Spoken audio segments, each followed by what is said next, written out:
அப்போ நமசிவாய என்று சொல்வதை விட சிவாய நம என்று சொல்வது ஒரு படி மேலான நிலை. அப்போ ஏன் நமசிவாயம் சொல்லணும் அப்படின்னா, உலகியல் பயன் வேண்டும் என்றால் நமசிவாயம் தான் சொல்லணும்.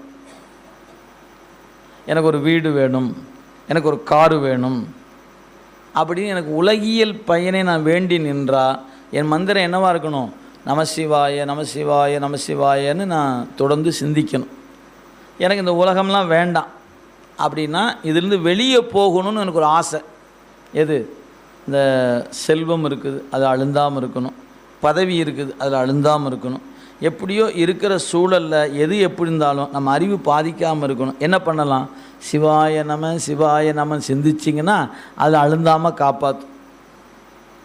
அழுந்தாமல் காப்பாற்றினா பத்தாதியா, அதை விட்டு விலகணுமே அப்படின்னா அதுக்கு அடுத்த மந்திரம் அதை விலக்கி தரும். அது சிவைய சிவை என்கிற மந்திரம்.